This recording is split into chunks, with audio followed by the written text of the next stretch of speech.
सोहनपुर गांव में शादी का समारोह चल रहा था। शादी में गांव का मुखिया सोहनलाल भी आया था। मुखिया हाथ में ड्रिंक का गिलास लेकर अपने कुछ दोस्तों से बातें कर रहा था।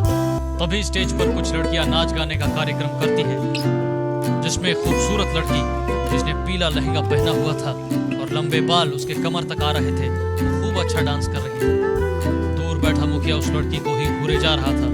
मुखिया अपने एक नौकर से कहता है, अबे ओ गोपाल। जी मालिक। जरा पता लगाना तो ये पीला सरसों का फूल किस खेत की फसल है। जी मालिक, अभी पता लगाता हूँ। वैसे मालिक, आप कहें तो सीधे उठवा लो क्या? पता लगाने का झंझट ही खत्म हो जाएगा। बकवास बंद कर। तुझसे जितना कहा है बस उतना कर, अपना खाली दिमाग मत चला।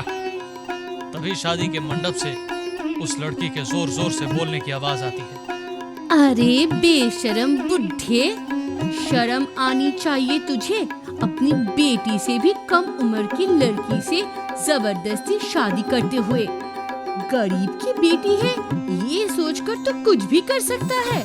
अभी पुलिस बुलवाकर 4 डंडे न पड़वाए तो मेरा नाम भी फुलवा नहीं।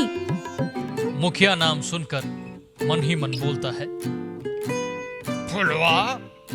हाय, कितनी सुंदर नाम है हमारी रानी का। इतना सुंदर इसका गोरा बदन है, उतना ही सुंदर नाम है। कैसे बिजली बन के सब पर गिर रही है।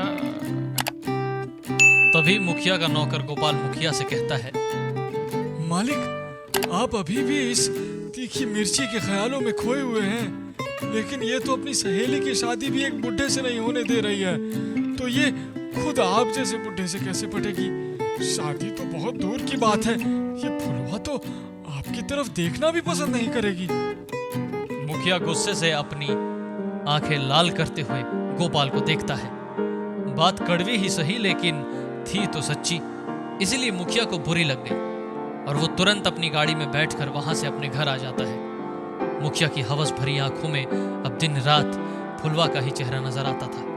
मुखिया फुलवा को पाने के लिए कुछ भी करने को तैयार था। एक दिन मुखिया टीवी देख रहा था। क्या आप भी अपनी उम्र से कम दिखना चाहते हैं?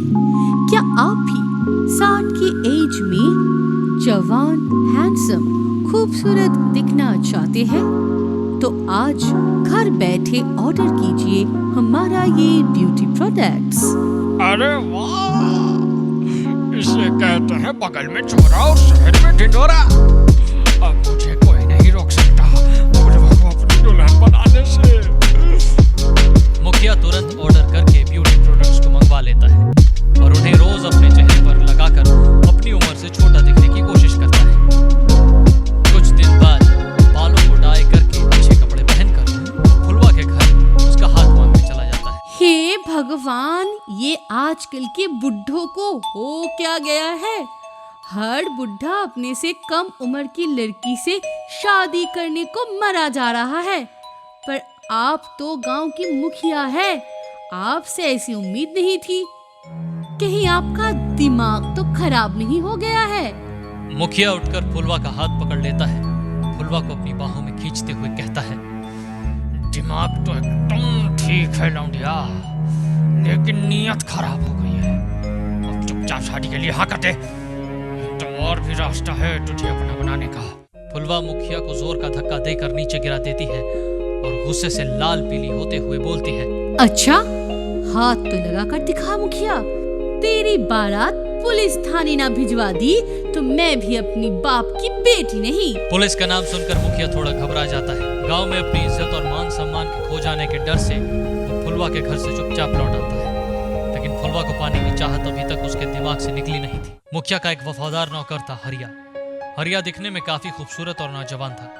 मुखिया हरिया को अपने घर बुलाकर उससे कहता है, हरिया तो बिल्कुल मेरे बेटे जैसा है।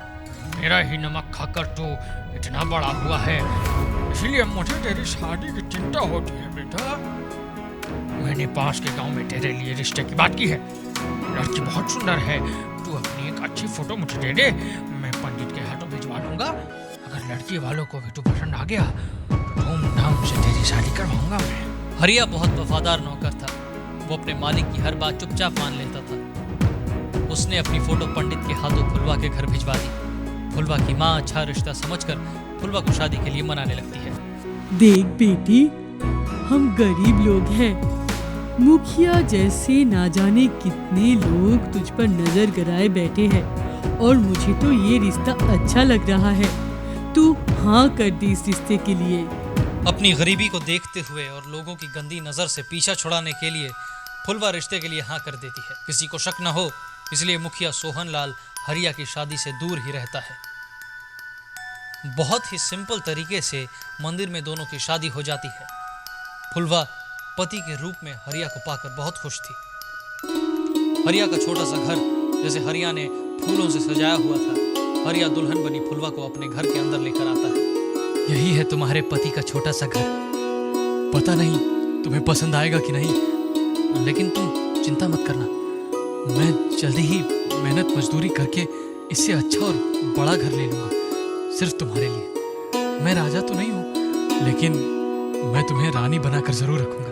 मेरे भोले पति देव जी, ना तो मैं रानी बनने का सपना देखती हूँ और ना ही बड़े घर में रहने का ख्वाब। मैं तो बस तुम्हारे सुख दुख की साथी बनना चाहती हूँ और जहाँ तुम रहोगे वो ही मेरे लिए राजमहल से कम नहीं होगा। हरिया फुलवा की बात सुनकर उसे प्यार से गले लगा लेता है। तभी दरवाजा खटखटाने की आवाज आती है। भला इतनी रात को कौन आया होगा? तुम आराम करो, मैं देख। हरिया जैसे ही दरवाजा खोलता है, सामने मुखिया और उसके कुछ गुंडों को देखकर हरिया घबरा जाता है। मालिक, आप यहाँ, वो भी इतनी रात को? कोई जरूरी काम था तो मुझे बुलवा लिया होता। प्यासा कुएं के पास जाता है, कुआं कभी पैसे के पास नहीं चलकर आता। क्या मालिक, मैं कुछ समझा नहीं। तुझे समझने की जरूरत भी नहीं है हरिया, तेरा यहाँ का काम खत्म हो गया। अब तू जा यहाँ से।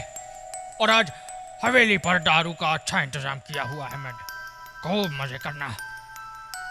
हरिया को कुछ समझ नहीं आता।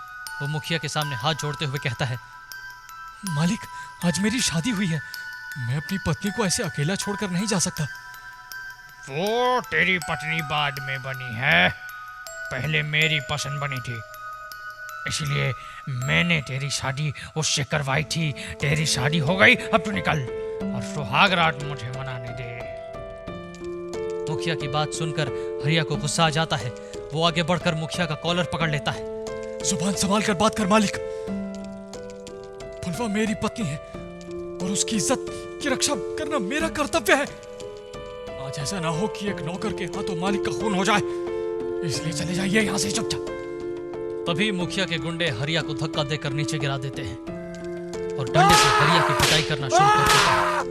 हरिया के चिल्लाने की आवाज सुनकर फुलवा भागकर बाहर आ जाती है। हरिया को पिटता हुआ देखकर फुलवा मुखिया के सामने हाथ जोड़कर गिड़गिड़ाते हुए कहती है, मेरे पति को छोड़ दीजिए मुखिया जी, आपकी दुश्मनी मुझसे है। मेरी पति को छोड़ दीजिए, आप जो कहेंगे मैं वो करने के लिए तैयार हूँ। नहीं फुलवा, ऐसा मत कर। मेरी जान जाती है तो जाने दे, लेकिन तू अपनी मेरी इज्जत को ऐसे नीलाम मत कर। मुखिया जैसे ही फुलवा का हाथ पकड़कर उसे अपनी तरफ खींचता है, हरिया अपनी पूरी हिम्मत लगाकर खड़ा हो जाता है और मुखिया का गला दबाने लगता है। तभी मुखिया अपनी जेब से धारदार चाकू निकालकर हरिया के पेट में घुसा देता है। फुलवा की आंखों के सामने ही हरिया की मौत हो जाती है। ये सब देखकर फुलवा चंडी का रूप धारण कर लेती है और गुस्से से आग बबूला होकर अपने पति के पेट में घुसा चाकू निकालकर मुखिया के दोनों हाथ काट देती है। मुखिया दर्द के मारे चिल्लाता हुआ नीचे गिर जाता है। फुलवा मुखिया की छाती पर बैठकर उसके गर्दन पर एक तेज वार करती है और मुखिया का सर धड़ से अलग कर देती है। मुखिया के खून से फुलवा का पूरा शरीर लाल हो गया था। फुलवा उठकर अपने पति हरिया के पास जाकर रोते हुए बोलती है, तुम मुझे ऐसे छोड़कर नहीं जा सकते। अभी कुछ देर पहले ही तो तुम्हारे साथ जीने का सपना देख रही थी मैं, और अभी ये सब क्या हो गया। बदमाश मुखिया की हवस भरी नजर ने फुलवा और हरिया की जिंदगी बर्बाद कर दी थी। मुखिया को उसके पाप की सजा आखिर मिल ही गई, लेकिन इसमें बेचारी फुलवा को बहुत कुछ खोना पड़ गया।